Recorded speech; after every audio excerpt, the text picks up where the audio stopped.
Sean bienvenidos a la casa de Dios. Quiero llevarlo esta noche al Evangelio según San Juan. Vamos a retomar, hicimos un paréntesis como de 3 miércoles queriendo compartir con algunos hermanos el tema de lo que es el rapto de la iglesia.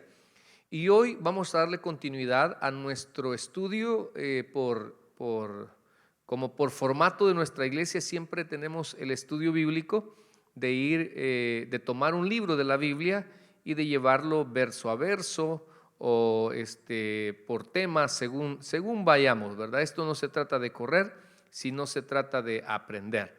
Bien, esta noche, hermanos, quisiera que me acompañe a lo que es el Evangelio según San Juan, capítulo 18, versículos del 12 al 14.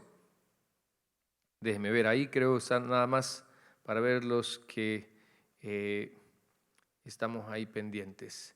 Bueno, ok, vamos a ver. Entonces, mis amados, leemos la escritura. Por favor, busquen su Biblia en el Evangelio según San Juan, capítulo 18, versículos del 12 al 14. Hemos titulado la meditación de esta hermosa noche, Cuando el hombre corrompe la fe. Primera parte, cuando el hombre corrompe la fe. Vamos a leer entonces la escritura en el nombre del Padre, del Hijo y de su Espíritu Santo. Dice así: entonces la compañía de soldados, el tribuno y los alguaciles de los judíos prendieron a Jesús y le ataron y le llevaron primeramente a Anás, porque era suegro de Caifás, que era sumo sacerdote aquel año. Era Caifás el que había dado el consejo a los judíos de que convenía que un solo hombre muriese por el pueblo. Vamos a venir en palabra de oración. Señor, te suplicamos en esta hermosa noche que tu palabra pueda ser viva, pueda ser eficaz y pueda bendecir, Señor, a este hermoso pueblo, a cada uno de mis hermanos que están conectados a la distancia en Guatemala, en El Salvador, en Nicaragua, en México, Señor, en Argentina, Uruguay, España, en Italia, en Australia. Gracias, Señor. Te pedimos que bendigas la vida de cada uno de aquellos que tenemos hambre y sed de su palabra. Pedimos hoy, Señor, en el nombre de Jesús, que tengamos esa capacidad de tener un oído dócil, mi Dios, y la disposición para aprender de tu santa palabra. En el nombre de Jesús, amén y amén. Bueno, mis amados hermanos, estamos en el capítulo 18 del Evangelio según San Juan y queríamos hablar sobre este estudio para que aprendiéramos a conocer el desorden. Oiga, si lo puede repetir conmigo, el desorden que puede provocar un hombre de mal corazón y ambicioso de poder. Una persona de mal corazón y ambicioso de poder, lo que puede provocar, y no con el deseo de tener amor y ser un administrador de las bondades de Dios, porque en este caso nos vamos a enfocar, hermanos, sobre aquello que es Dios quien nos lo da para administrarlo, para que lo multipliquemos, para que lo cuidemos, y en este caso vamos a hablar de la fe. Por eso hemos titulado la meditación Cuando el hombre corrompe la fe. Hermanos, el hombre ha adulterado la fe y la forma de gobernar. Creo que siempre el deseo de Dios en el hombre ha sido que Él lo gobierne y no lo gobierne un hombre más. ¿Por qué, hermanos? Porque justo solo Dios, sabio de sabios, solo Dios.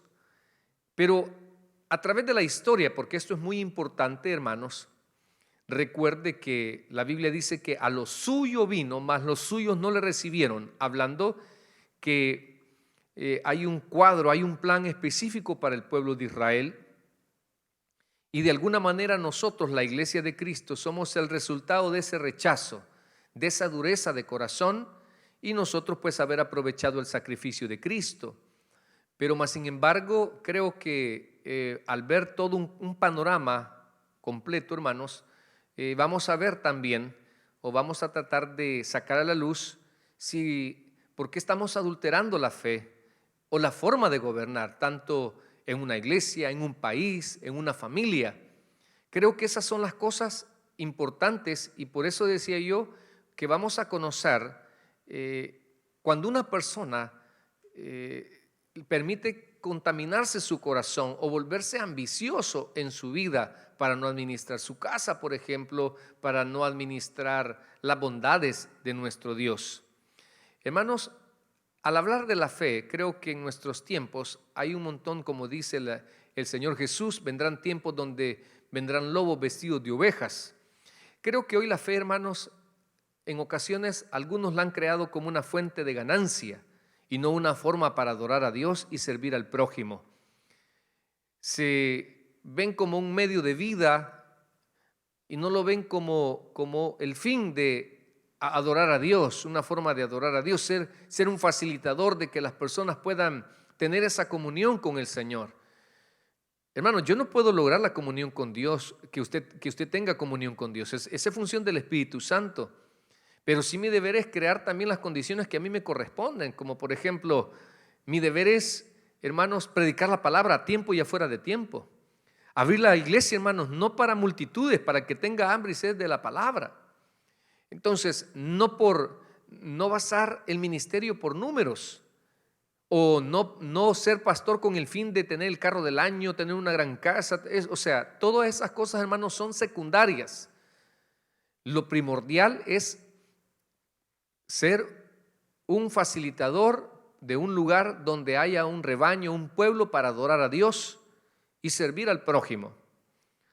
Ahora, en estos tiempos, como en la mayoría, hermanos, en la historia, no se gobierna para agradar a Dios. No se crean leyes, hermanos, para decir, hey, esto le agrada o no le agrada a Dios. No, hoy se debaten grandes leyes como aprobemos el aborto. O sea, quitemos de la vida a esas personas. Y cosas tan duras, hermanos, o para intereses personales. Yo veo esto en la política. Hermanos, qué triste es ver a dos ciudadanos cuando hay un pueblo sufriendo por algunas situaciones difíciles y donde lo único que están haciendo es peleando por intereses de por medio. O sea, me da tanta tristeza porque al final siempre el pueblo es el que se lleva la peor parte. Entonces, mire, para poder ver todo este contexto, ya Jesús ahorita es apresado. Venimos de leer lo que es Jesús ora en el Monte de los Olivos. Se cumple una profecía ahí cuando Él no permite que ninguno de sus discípulos que están ahí con Él sean atrapados, sino que Él se adelanta y una muchedumbre ahí llega y le dice, ¿a quién buscáis? Y Él le responde, a Jesús. Y Él dice, yo soy. Y la gente cae y se levantan y le vuelve a preguntar, ¿a quién buscáis? Y esta multitud no disciernen, o sea, la gente empecinada, hermanos, experimentan el poder de Dios y ni aún así se arrepienten. O sería la reprensión de Dios, no la manifestación, la reprensión de Dios. Y ahí el apóstol Pedro viene y saca su espada, no la Biblia, una espada literal, y le arranca la oreja a un hombre llamado Malco, que ya lo vamos a ver también en este evangelio. Como Juan es un testigo ocular, da las narraciones cuando llega allá en el patio de Anás, como un familiar de este Malco lo reconoce a Pedro. Detalles tan importantes, hermanos, pero que al final vemos que hay un adulteramiento. Por eso para mí es importante hablar de que se ha corrompido la fe. Para aquellos que no saben, hermanos, en la fe judía, los reyes, en la monarquía, Dios hace un trato con David, o le da una promesa en el capítulo 7, versículo 12 de Primera de Samuel, si no mal recuerdo, y le dice que de tus lomos van a salir todos los reyes de Israel, y vendrá uno cuyo reino será eterno, hablando de Jesucristo. Pero vemos que en su historia, ya lo vamos a ir desarrollando, vienen otros que se apropian de esa función exclusivamente para la línea davídica. Y la parte del sacerdocio también estaba destinada para la familia de Aarón, los levitas.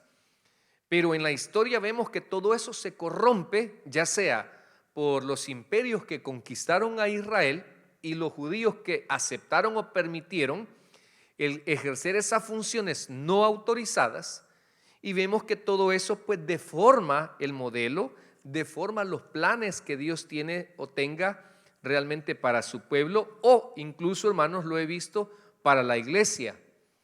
Hay gente que juega a ser pastor sin llamamiento, porque lo único que le interesa es la parte económica.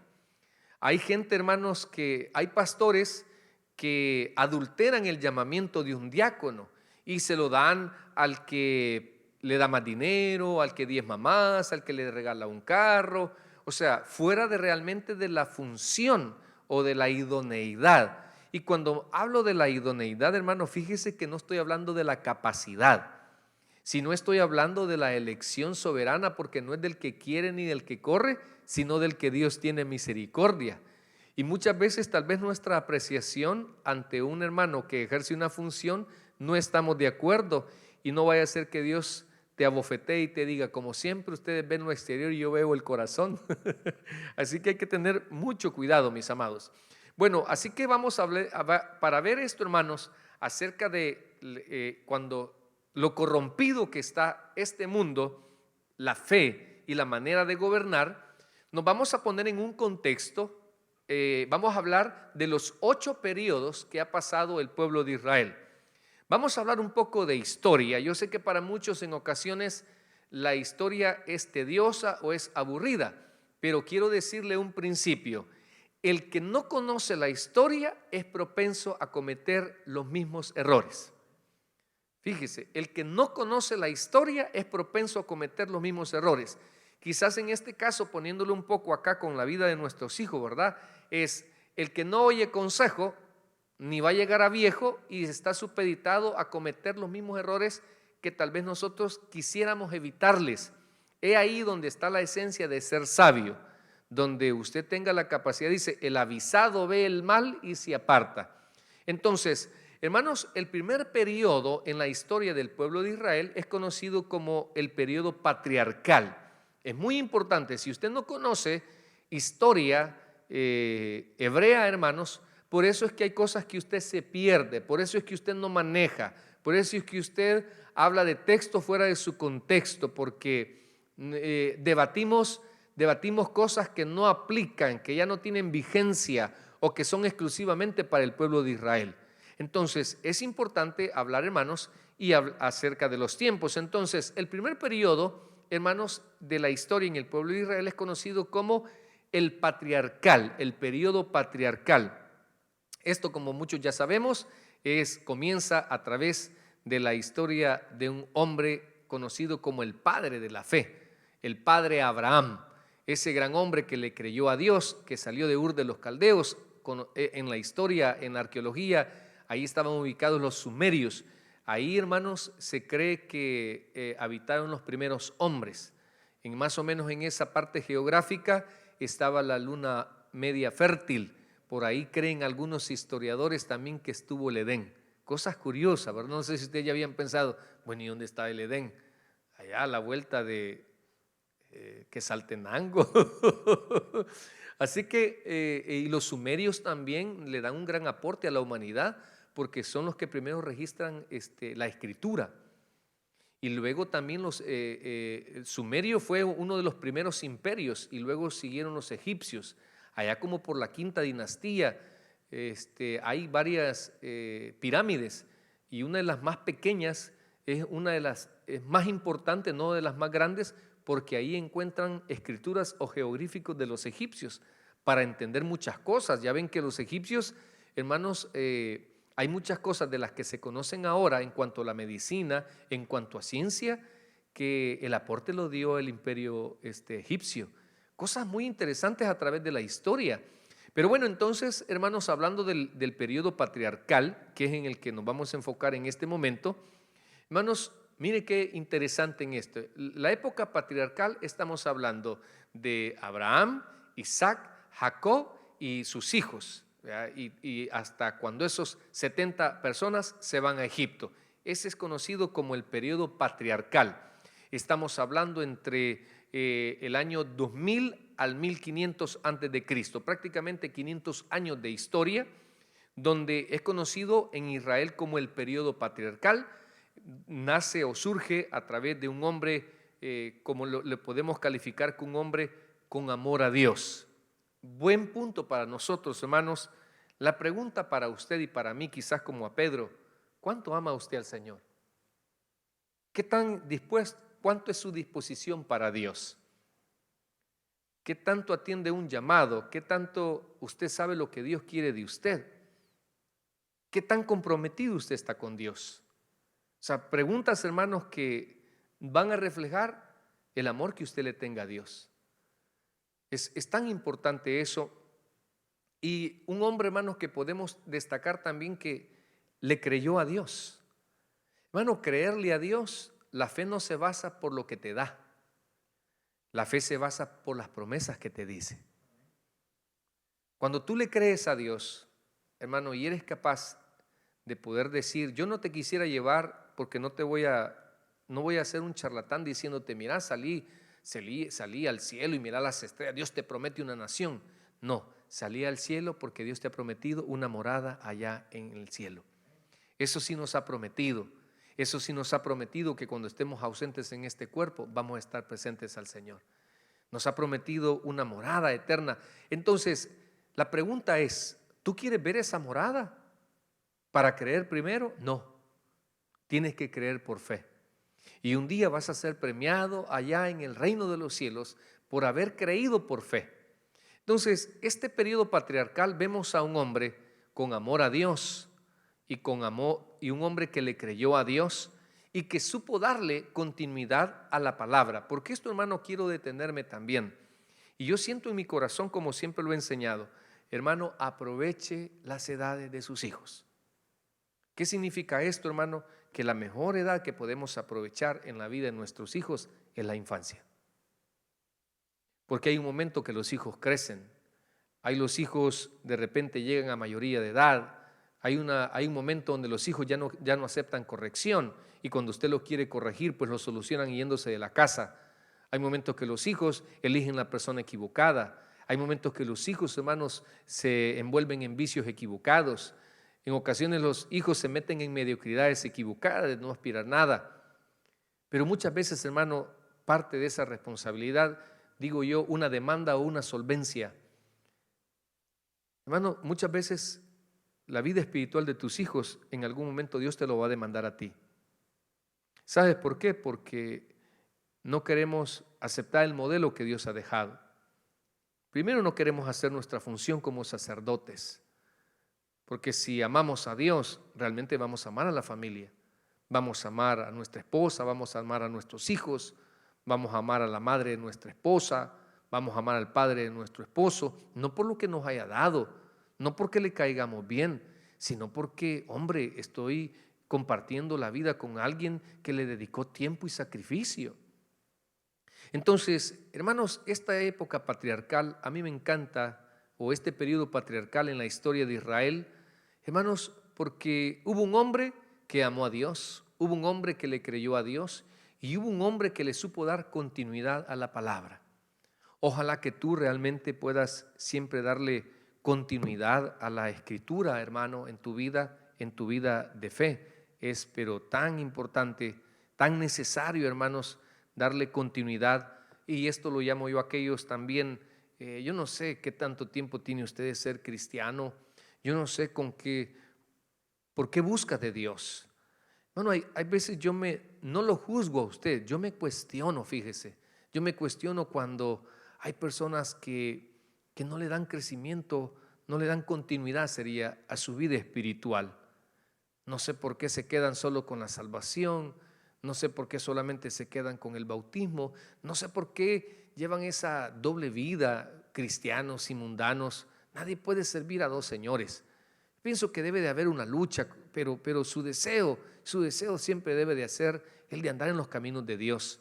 Me da tristeza, antes me enojaba, hermano, pero me da tristeza cuando veo a una generación en este siglo XXI de creyentes simples para buscar de Dios, cómodos para buscar de Dios, indiferentes a la palabra, indiferentes. Sabe, hermano, que mire, no vaya a ser como hemos visto, ¿verdad? En los momentos de cuarentena y en el momento de una gran necesidad, hermanos, las redes sociales o al menos nuestras plataformas, nuestros medios de transmisión estaban saturadas con el montón de gente. Pero media vez empezó la ayuda, estoy hablando de aquí Estados Unidos, media vez empezaron las ayudas de Trump, media vez empezaron a ver que las cosas iban normalizando, iban saliendo adelante, les iban devolviendo el trabajo, empezaron a bajar ese deseo de la palabra. Hermanos, por favor, retome su vida espiritual, tenga coraje, no sea un cristiano cómodo.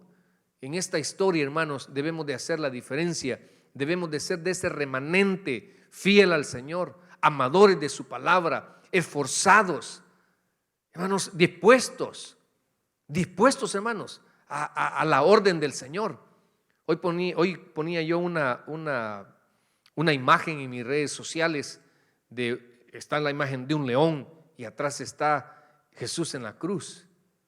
Y dijo, si Él dio la vida por ti, ¿por qué tú no sirves por Él? Hermanos, si Él dio la vida con valentía, decía ahí esta expresión, y me encantó tanto, porque eso debería ser un estremecer para todos nosotros los cristianos, para todos los cristianos, hermanos, que realmente no estamos testificando de Cristo o estamos siendo parte de un sistema de la comodidad, del cristiano light, de aquel cristiano que solo nos gustan mensajes positivos. No te gusta que te hablen de tu manera de congregarte, no te gusta que te hablen de que no estás comprometido con Dios, que das cuando te sobra, que das cuando te acuerdas, si no amas a Dios de manera correcta. No te gusta que te digan que estás viviendo en fornicación, que llevas 20 años lo mismo. Hermanos, el evangelio, la confrontación del evangelio no es para herirte, es para sacarte del error. La confrontación del evangelio no es para sentirte mal, es para que vuelvas a Dios, para que puedas acercarte más a Dios. El segundo periodo, hermanos, en lo que es la historia de Israel, hermanos, es el éxodo de Egipto. Ustedes saben que incluso cuando Dios le pide a Abraham que le sacrifique un becerro y pues él lo parte por mitad, en ese momento Dios le profetiza y le dice que su pueblo va a pasar 400 años esclavo en Egipto. Y se cumple, en el libro de los Hechos dice 430, y para armonizar esa diferencia de tiempo, hermanos, se sostiene que 30 años Israel en Egipto vivió libre, gozó del beneplácito del faraón en ese entonces gracias al buen trabajo de José. Entonces, ahí pasan 430 años, hermanos, y ahí quisiera detenerme a hablar de a alguien quien yo admiro como líder por todas las lecciones que nunca termino de dejar de aprender. Siempre descubro cualidades y cosas tan hermosas, y ahí surge un líder llamado Moisés, el gran líder, el gran caudillo, un hombre manso y humilde, lo describe la palabra como mi siervo Moisés. Pero al principio él no fue así, y eso es lo que yo quiero que usted tenga, esa capacidad de reconocer que cuando nos ponemos en las manos de Dios, Él te puede transformar. A Moisés, hermanos, él pasó por un proceso, por una formación de 40 años. En esos 40 años el Señor le quitó lo vanidoso, le quitó lo arrogante, le quitó un liderazgo autoritario, sí, totalitarista, que se hace por lo que yo digo. No, él empezó a ver un liderazgo, a conocer las ovejas, que el líder está para cuidar el rebaño, no solo para darle órdenes, para dar su vida por ellas, para abogar por ellas. Un liderazgo increíble, y donde aprendió, hermanos, que las batallas no se ganan por la fuerza, se ganan con el poder de Dios. Iba con una simple vara y hizo cosas extraordinarias. Entonces, ese hombre, mis amados, ese hombre que pasó por la transformación, podemos analizar que le llevó tiempo, que es algo que usted también debe de permitirle a Dios. Permítale que en su tiempo perfecto Él a usted lo forme. Habrán cosas que le tiene que quitar.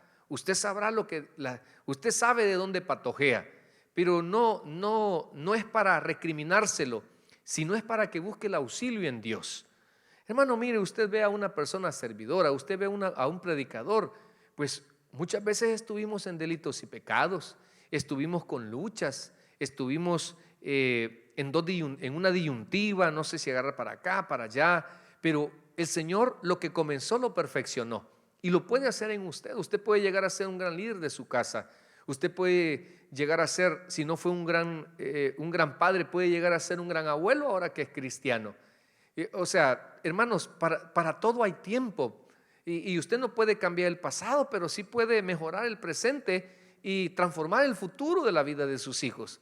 Pero en este periodo, hermano, del éxodo de Egipto, más o menos desde el año 1500 al 1200, o sea, prácticamente 700 años que dura toda esa transición de lo que es el periodo del éxodo de Egipto.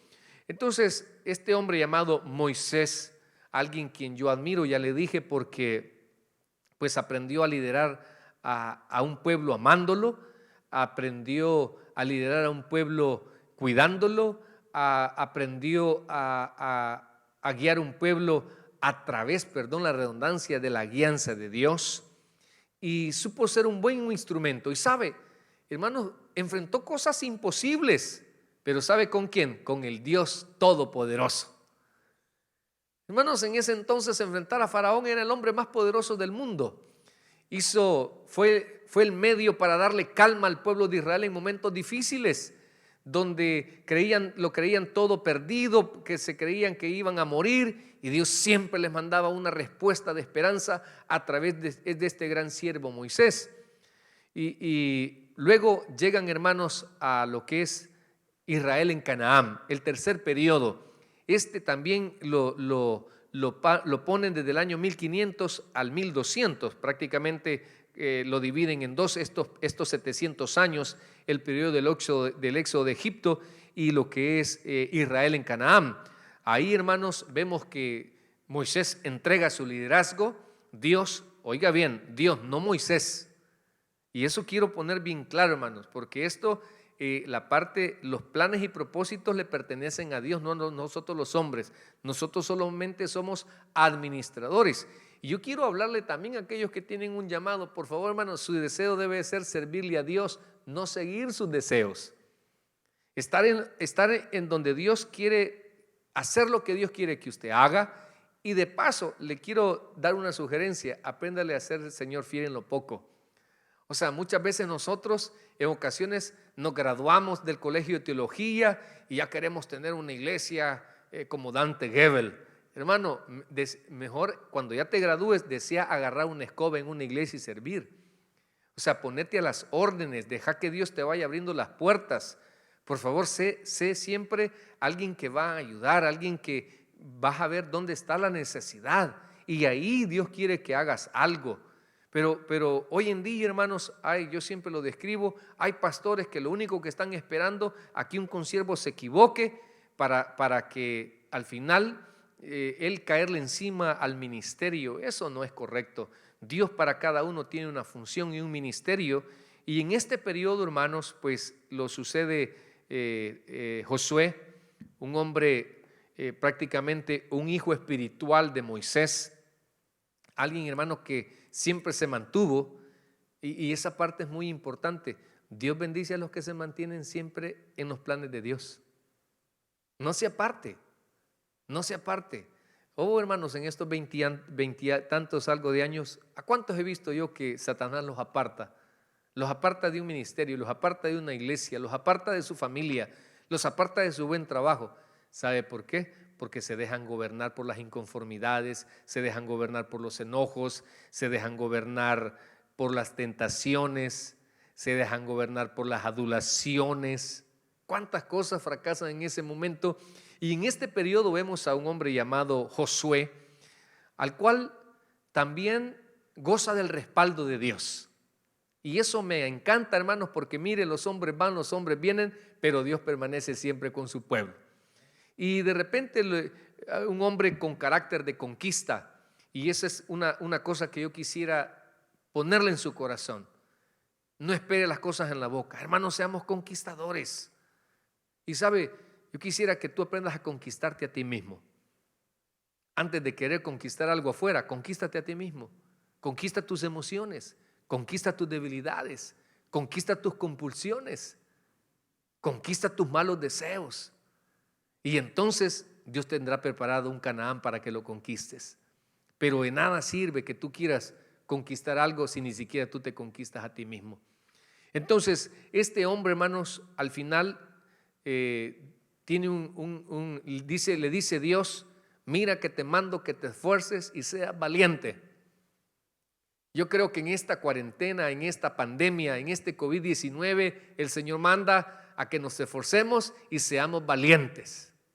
Amén. Que no temamos, hermanos. No está Dios con nosotros.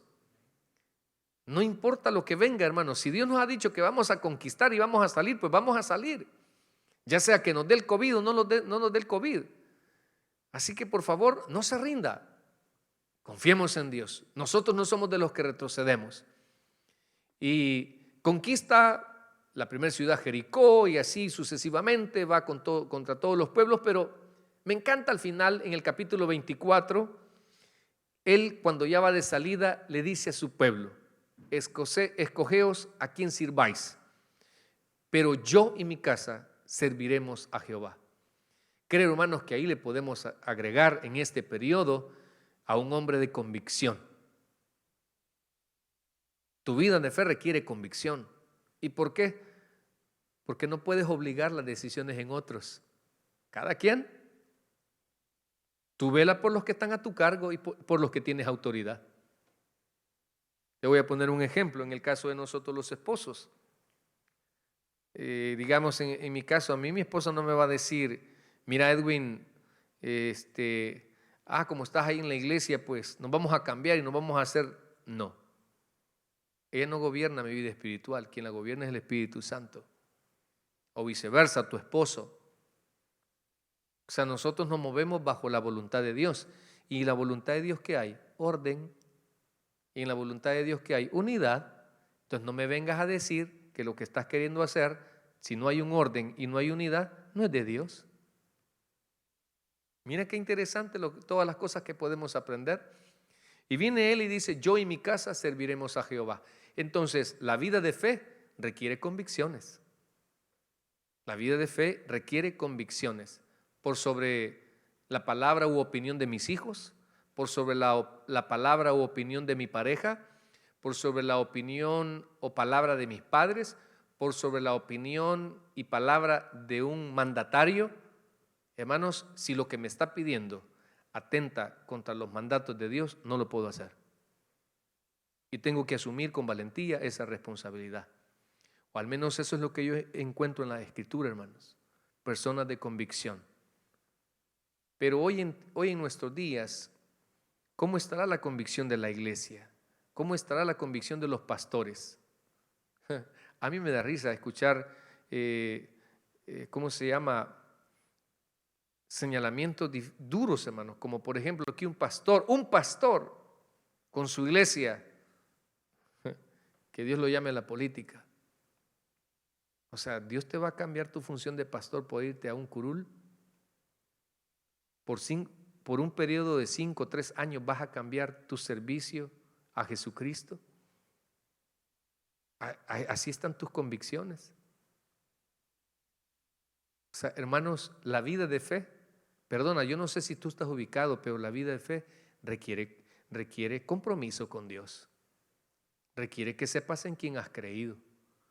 Y todo comienza con tu disposición a Dios y realmente qué tanto hace verdad lo que sabes para no canjear tus principios. No te estoy llamando a la perfección y vuelvo, insisto, no te estoy juzgando. Mi deber es plantearte que analices tu nivel de convicción, que analices tus principios, cuánto eres capaz de canjearlos, en qué momento o en qué circunstancia. Bueno, el cuarto periodo, hermanos, es el de David y Salomón. Recuerden que en este periodo, hermanos, de Canaán, Viene un periodo llamado de los jueces, no sé si usted recuerda, después de la conquista, el pueblo de Israel no tenía rey, era Dios quien los gobernaba. Y cuando había alguna necesidad de un dirigente, Dios levantaba a un juez, un líder, alguien para que solucionara ese problema, pero siempre lo gobernaba Dios. Era el único pueblo, todos los demás pueblos tenían reyes, pero Israel no tenía un rey, tenía al Rey de Reyes como máxima autoridad en su vida. Pero viene en ese momento y ellos empiezan a comparar los diferentes pueblos, y ese es otro grave error. Muchas veces usted querer llevar la vida como los demás lo hacen, como los demás lo practican. Hermano, no hay como dejarse gobernar por la santa palabra de Dios. Es algo tan clave, tan vital. Y en este caso, hermanos, empiezan y eligen un rey. Y todos sabemos que el primer rey de Israel fue Saúl, un hombre que dice, imagínense, que él era el más alto de todo Israel, que cuando él se ponía en las filas siempre sobresalía. Era un hombre pues un poco tímido, nervioso, inseguro, pero que Dios realmente comenzó a manifestarse en él. El Espíritu Santo obró en muchos para que fueran a una guerra, Dios le da una victoria, el pueblo de Israel lo reconoce como rey, pero empieza él a hacer cosas malas y el pueblo se empieza a decepcionar. Oiga bien, se empieza a decepcionar de ese rey cuando esas consecuencias habían sido también culpa de ellos.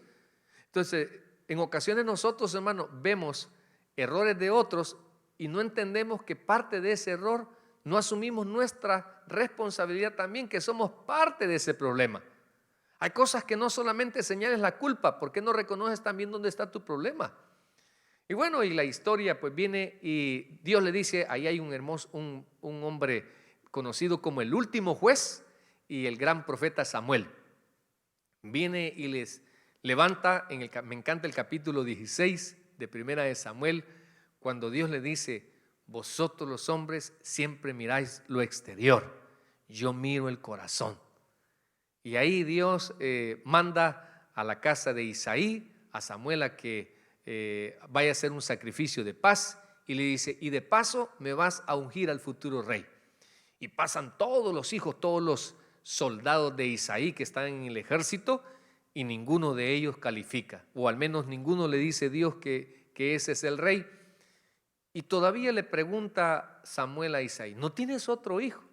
Y le dice, tengo uno, pero no está acá. Imagínate que Isaí ni siquiera vio con importancia para que estuviera en ese momento, porque el muchachito o el jovencito estaba ocupado cuidando sus ovejas, el pastorcito. Viene y lo manda a llamar y le dice Dios, ese es el futuro rey. No vio sus cualidades, sus estrategias militares, no vio su tamaño, no vio su cuerpo. ¿Qué vio Dios? Su corazón. Hermano, ¿no crees que es un buen momento para poder pedirle a Dios que transforme tu corazón? ¿Engañoso es el corazón?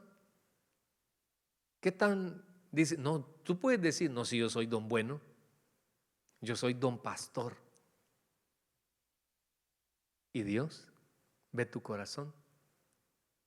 ¿No crees que es un buen momento para reflexionar qué tanto le has dado tu corazón a Dios?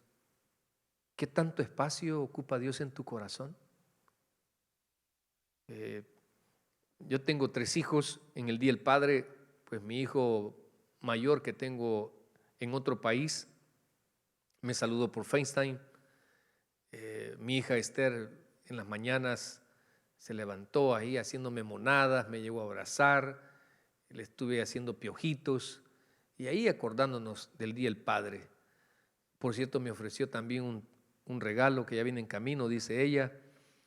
Y luego la más pequeña me escribió en el Facebook, en mi muro, y me dice ahí que siempre la hago reír y que pues que le hago fácil que sea ser una hija. Y yo le ponía, como le puedo escribir a los 3 y decir que le agradecía por darme un espacio en su corazón, darme un espacio especial.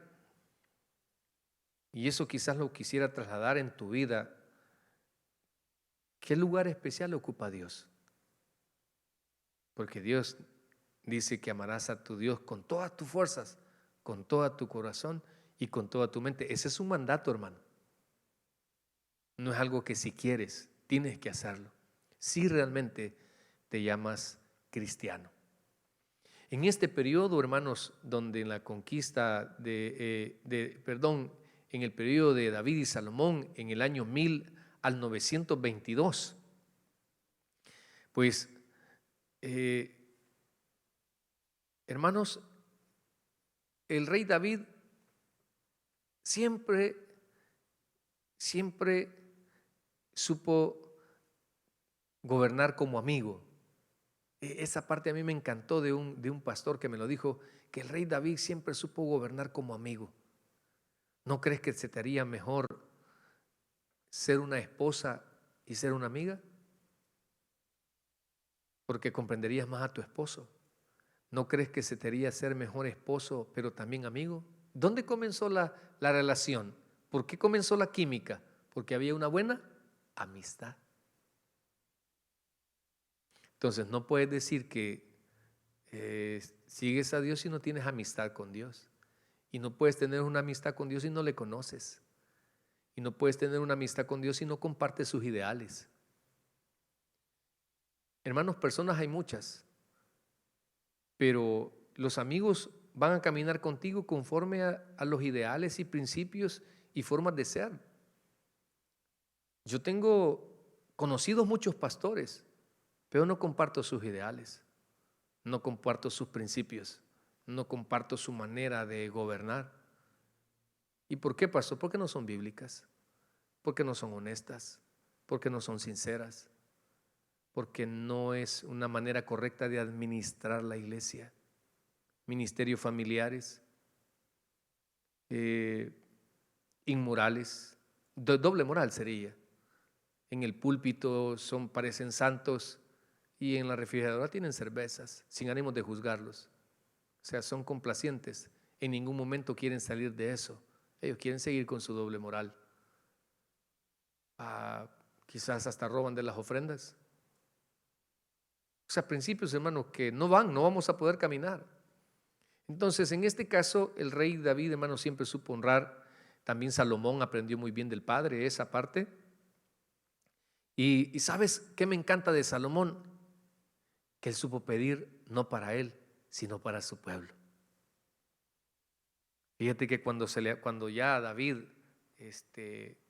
ya muere y lo sucede Salomón, dice que Dios se le aparece en sueños y le dice, pídeme lo que quieras. Y le dice Salomón, dame sabiduría para poder gobernar este pueblo. Fíjate, no le pidió riquezas, no le pidió a sus enemigos, le pidió sabiduría. ¿No crees que en tu problema, antes de pedir la solución a Dios, por qué no le pides sabiduría? Creo que con sabiduría vas a poder ver mejor las cosas. Creo que con sabiduría vas a culpar menos a otras personas. Creo que con sabiduría vas a hallar una mejor solución. Creo que con sabiduría vas a honrar más a Dios que poniendo diezmos y ofrendas. Creo que con sabiduría vas a honrar más a Dios que siendo un servidor religioso. Con sabiduría, servir con sabiduría, ser un padre con sabiduría, ser un esposo con sabiduría, ser un hijo con sabiduría. Oh, hermanos, y lo más grato que nosotros podemos amar de nuestros hijos es que ellos sean sabios en sus decisiones, sabios en sus elecciones, sabios en sus relaciones. Fíjate tantas cosas que uno se siente gozoso en la vida de sus hijos. Ahora también me imagino yo que una iglesia se ha de sentir satisfecha cuando su pastor toma sabias decisiones, cuando su pastor sabe tomar sabias elecciones. ¿Por qué, hermanos? Porque eso le trae estabilidad a la iglesia. Por eso yo quisiera hablarte, ¿no será que a tu vida le falta sabiduría? Por eso es que existen esas famosas deudas innecesarias. ¿No será que en tu vida le falta sabiduría y por eso no duras en tus trabajos? ¿No será que a tu vida ¿De fe le falta sabiduría para saber escudriñar de manera correcta la Escritura? En estos periodos, hermanos, y poco, si tú lo notas, por ejemplo, aquí ya desde lo que es, hermano, en Canaán comienza a contaminarse todo. Dios no les dijo, tengan un hombre como rey. Se corrompen y piden un rey como las demás naciones. Desde ahí, hermanos, y luego en los reinos divididos. Ahí esa es otra parte, es el quinto periodo de Israel, donde se divide el reino. Y esta parte es tan dolorosa, hermanos, porque divididos somos más débiles, unidos somos más fuertes. Yo quisiera hablar a la iglesia del Señor a que jamás seamos promotores de división. Jamás seamos promotores de resta. Seamos promotores de suma y de multiplicación. Jamás hagamos líderes, pastores, servidores, monopolio del ministerio del Señor. Esto no es exclusivo de nosotros, esto es exclusivo de Jesús y Él lo da a quien Él quiere. Entonces en nosotros no debería de haber egoísmo para enseñarle a otros que prediquen, darles el privilegio que a otros prediquen, claro, por supuesto que se lo ganen a precio. Claro que se lo ganen, que sean merecedores de ser honrados y darles un privilegio. Pero me refiero yo, hermanos, hay gente, no con el egoísmo que muchas veces tenemos muchos. Hermano, el ministerio del Señor no debe ser con egoísmos. Y aquí vemos a un rey llamado Roboam, hijo de Salomón, el cual cometió un grave error. No supo atender o diferenciar un buen consejo de un mal consejo. Y esta parte es tan importante en nuestras vidas, hermano, porque a tu alrededor vas a escuchar tantas cosas, tantas sugerencias. Y muchas veces el consejo que tú atiendas, eso es lo que andas en tu corazón. O eso es lo que tú quieres hacer. Te pongo este ejemplo. Vienes tú y andas con un amante. Y buscas al pastor y el pastor te dice, no, hermana, esa relación así no es. Mejor termínela y dele tiempo a Dios para que sea Dios quien le ordene su vida. Pensemos, puede hacer que su amante ordene su vida, su amante haga lo que tenga que hacer y le busque a usted ya de manera ordenada y se case con usted. O realmente su amante, usted es un plato de segunda mesa y nunca va a dejar a su esposa. Pero como usted ya se acostumbró a esa relación viciosa, ya le gustaron esos 10 segundos de placer, entonces no le parece el consejo del pastor, sino que viene y busca un consejo de alguien que le promueva eso y le diga, no, mira, si vos podés andar con él, espérate, si ya vas a ver que ya va a dejar a su esposa, tenele paciencia, niña. ¿Verdad que cuando atendemos un consejo equivocado es porque realmente eso es lo que nosotros también queremos hacer en nuestro corazón? Hermano, por eso es tan importante nosotros los cristianos dejarnos guiar por el Espíritu Santo. Él es tu guía por excelencia. Y si tu decisión no lleva glorificación a Dios y exaltación a Dios, dudo mucho que ahí esté Dios de por medio. Hay personas, hermanos, que realmente, o sea, tú les tienes una gran estima, pero el hecho que les tengas una gran estima no significa que vas a hacer lo que ellos te dicen, porque puede hacer que el consejo que te den atente a destruir tu familia, atente a destruir la iglesia, atente a destruir la integridad de una persona o a desprestigiar a una persona, a destruir un hogar. O sea, el hecho de que tú le des valor a una persona no significa que tú estás obligada a atender ese consejo. Si no es sabio, tienes que aprender a desecharlo. Yo creo que algunos hermanos, algunos amigos de mi iglesia o algunos miembros, alguna gente a su alrededor los critica y dice, es que tu pastor mucho los regaña. Si no los regañara es que no los quisiera, hermano. No les deseara un bien, no quisiera que crecieran y se quedaran mediocres como muchas veces opinan ellos. Entonces, hermanos, la verdad es de que los malos consejeros siempre van a estar ahí. Ahora, tú sabrás. Y este es Roboam, pero paralelo a Roboam estaba un hombre llamado Jeroboam. Y este Jeroboam fue la competencia. Este fue el que forzó las cosas. En este periodo vemos el que no sabe diferenciar consejos y aquel que forza las cosas. Hermano, nada de lo que se forza sale bien. Si los que somos cristianos debemos de aprender que las cosas de Dios, Él las hace posibles. Usted no anda forzando. Principio, usted debe siempre, el único deseo es servirle a Dios, donde sea y como sea.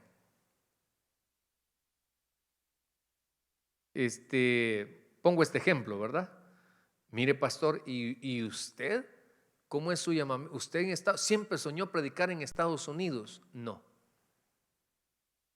nunca me vi predicando acá. Si le sirve un poco mi testimonio, yo era chapeado a mi pastor fundador. La iglesia que fundé, pues ahí me quería morir. Porque mi deseo era servirle. Estaba enamorado de la obra. Estaba encariñado de la obra. Siempre se me enseñó a qué daba para el evangelio, no qué me daban del evangelio. Y pues por cuestiones del destino, por un plan divino, Dios permite ciertas cosas y estoy acá. Y la iglesia que hoy pastoreamos no es una estrategia, no es un nombre buscado comercialmente como algunos, ¿verdad? Tabernáculo Bíblico Bautista Amigos de Estados Unidos. Que creen, hermanos, que el nombre los va a posicionar. Quien te va a posicionar es Dios y te va a poner donde Él quiere y te va a poner las ovejas que tú quieres. Porque algunos añoramos 500,000 miembros con que ni siquiera puedes gobernar tu vida. Cuando gobiernes tu vida y cuando seas de bendición para tu pareja, para cuando seas de bendición a tus hijos, entonces háblame de ministerio. Entonces háblame de que estás, hermanos, si el ministerio del Señor nunca ha sido multitudes. Hoy en esta pandemia, hoy en esta cuarentena, hermanos, si el modelo es esto, no es cantidad, hermanos. No son miembros, la Biblia dice, no dice, por tanto, id y hacer miembros, dice hacer discípulos. ¿Sí? Entonces, en los postreros tiempos tendrán muchos comezón de oír. Si hay mucha gente que solo tiene comezón de oír. Por eso los que estén conectados, los que estamos escuchando, hermanos, debemos tener un oído para edificarnos, para nutrirnos, para crecer en el evangelio. No para hacer lo mismo de siempre. No, hermanos, si no, vengo destruido, vengo necio, vengo vil, pero de eso Dios va a hacer una nueva vasija. Y entonces vas a exhibir el amor de Dios, vas a exhibir la misericordia de Dios, cuando Dios te ha transformado. Pero por favor, no forces las cosas. Supón que esa persona es para ti, pero el que tú te vayas de tu casa y primero salgas embarazada y después te cases, eso se llama desorden. ¿Por qué no sales bien de tu casa, agradando a tus padres, honrando a tus padres? ¿Por qué no primero le pides permiso a tus papás si puedes tener un novio? O sea, hermanos, o le das la oportunidad que conozcan a esa persona. Pero muchas veces nosotros forzamos las cosas. A pesar de que otros y decimos, es que no me apoyan. No es que no apoyemos. Puede ser que no sea el tiempo, puede ser que las cosas no sean en el momento. O puede ser que el proyecto se necesite mejor, pero vamos que cuando las cosas se forzan hay división. Cuando las cosas se forzan, hermano, este Jeroboam, ¿sabe qué hizo? Levantó otros altares para que los del reino del norte ya no fueran a Judá. Véngase, hermanito, mire, aquí tengo la casa de oración que está más cerca, ya no vaya a aquella iglesia. Porque mire la distancia, ¿desde cuándo la distancia es el parámetro para que una oveja se congregue? La distancia no es sino tu llamamiento, en qué iglesia Dios te quiere tener. Hermano, cuando yo me comencé a congregar, tenía una mega iglesia a 5 cuadras de mi casa. Pero Dios me llamó al tabernáculo central, donde tenía que abordar 2 buses. Y muchas veces no tenía para congregarme. Y la gente me decía, mira, ¿y por qué no vas entonces a esa? Pero yo he entendido, hermano, que Dios a cada uno le tiene un lugar específico. Y no hay necesidad de andar forzando. No hay necesidad de andar adulterando. No hay necesidad de andar acomodando la verdad para un mal propósito. Y eso fue lo que hizo Jeroboam. Y por eso en el 922 al 587, hermanos, los 2 reinos se dividen. Y esto es conocido como el quinto periodo. Periodo difícil. El reino del norte es conquistado por Asiria y las 10 tribus desaparecen, y la de Judá es absorbida, la de Benjamín es absorbida por la de Judá. Y acá, hermanos, en el periodo como del 580 y algo, 586 y otros, un libro que estoy investigando lo pone como el 597, es llevado Judá exiliado. Hermanos, en ese momento podemos ver que cómo estaba de adulterado. Recuerde que estamos hablando de cómo se corrompen las cosas. Si usted nota, en algunos momentos de estos periodos hemos tratado de poner algún tipo de cosa que se corrompe a los planes de Dios y que eso trae consecuencia.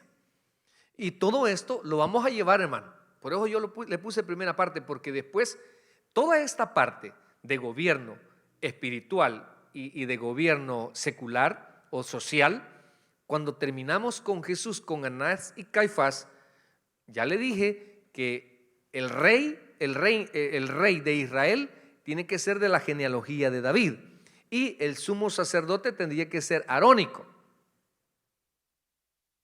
¿Okay? En el sacerdocio de la ley, porque ya vemos pues que hay un sumo sacerdocio de Melquisedec, que este es Jesucristo. Pero en este caso, en este periodo, hermanos, vemos ahí que en Babilonia, es llevado a Babilonia y están 70 años. Mire, un libro que le puede ayudar mucho para entender todo esto en la repatriación, por ejemplo, Esdras, Nehemías y Esther son excelentes. Luego también puede leer el libro de Jeremías, que Jeremías a mí me encanta porque le fue llamado a un ministerio donde no hay resultados. Mire qué difícil, porque hermanos, qué bonito es cuando uno predica y las almas se convierten. No hay mayor satisfacción para un evangelista que alguien haga la profesión de fe.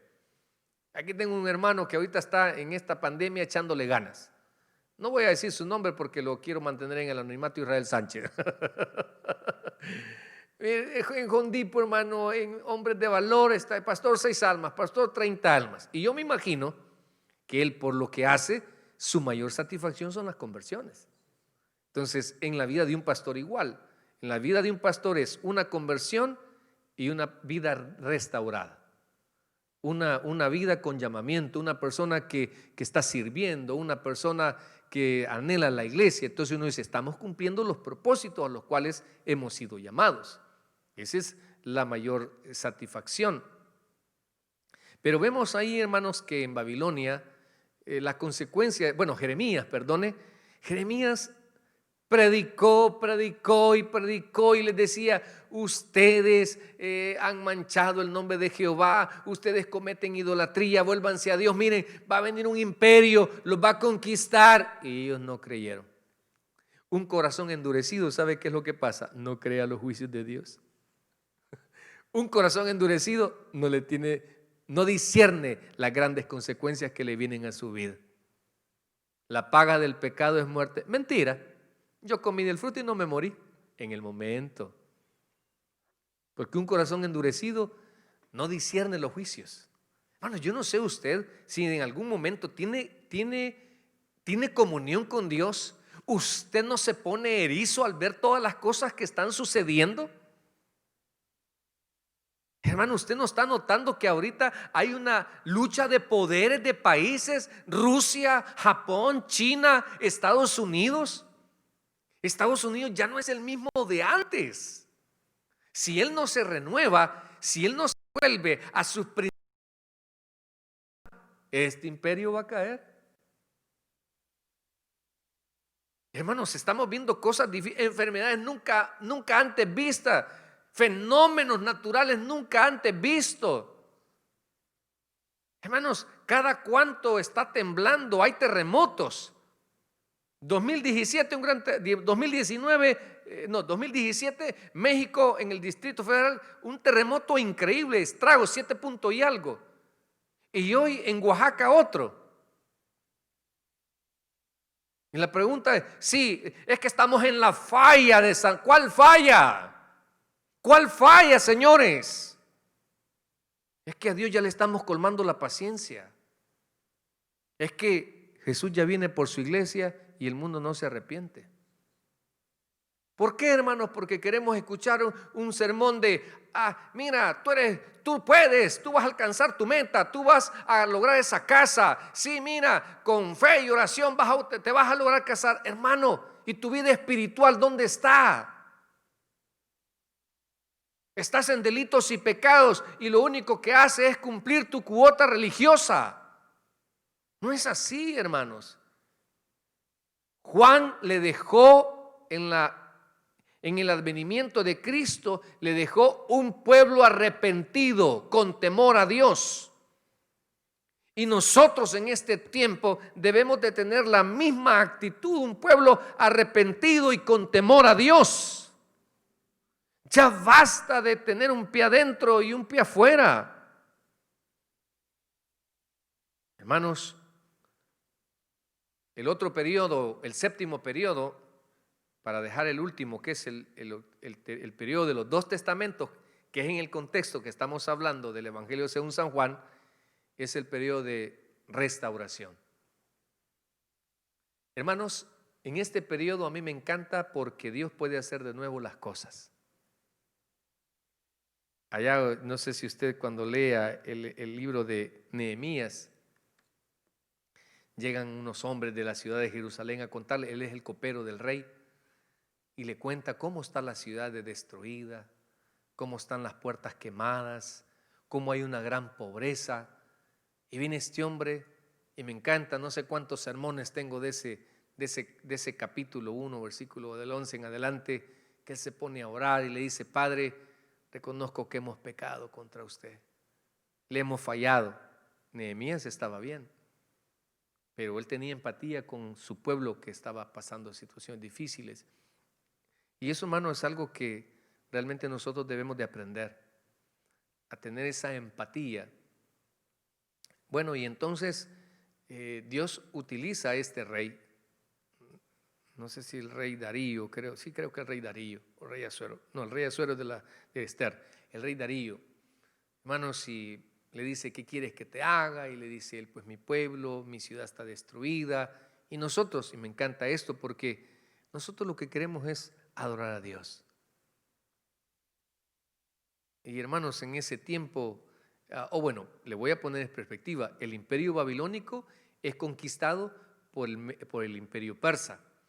En esto, para aquellos que les gusta la profecía, recuerden que estamos hablando que el babilónico es aquella imagen de ¿cómo se llama? Cuerpo de león con alas de águila del imperio babilónico.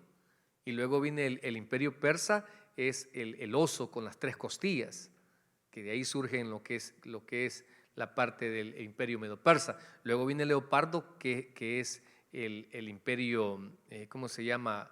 El imperio griego. Pero en este periodo de medo-persa, que es el periodo de la restauración, donde es restaurado, recuerde, Babilonia destruye la ciudad y el imperio persa, sus reyes, abogando ciertos judíos en grandes en posiciones prominentes como Sadrach, Mesach, Abednego, como Daniel, que Daniel está con varios reyes y Dios lo usa mucho para que puedan volver otra vez a reconstruir lo que es la ciudad de Jerusalén y el templo. Allá, recuerde, usted va a leer mucho de Zorobabel, cuando dirige, cuando hacen una gran fiesta, una gran Pascua increíble. Bueno, entonces, en este periodo, hermanos, a mí me encanta porque Dios puede restaurar las cosas. Para mí, hermanos, Dios puede restaurar tu vida si le das una oportunidad, si realmente estás arrepentido, si realmente quieres volverte a Dios, si realmente buscas en Él una oportunidad de manera sincera, Él te la puede dar. Hermanos, pero para ello es importante volver a hacer de su palabra una prioridad. La única manera como Dios te puede restaurar solamente de 3 maneras. No haciendo tú nada, es Dios quien lo va a hacer. ¿Cuál es mi parte, pastor? Número 1, leer más su Biblia. Número 2, orar más, tener más intimidad con Él. Y número 3, congregarte más. En estos tiempos de pandemia, donde tal vez no tenemos todos nuestros servicios, si te dan los horarios y puedes venir a uno de ellos, qué bien. Pero si no, haz el esfuerzo por sintonizar. Y cuando vengamos en palabra de oración, no te canses de decirle: Señor, mis malas decisiones han llevado a destruir mi vida, han llevado a destruir mi familia, han llevado a echar a perder mi ministerio, han llevado a dañar mi economía, han llevado a dañar mi salud. Pero aquí estoy de nuevo, buscando en ti una nueva restauración. El que tenga oídos para oír, oiga lo que Dios quiso decirle a su iglesia. Vamos a venir en palabra de oración.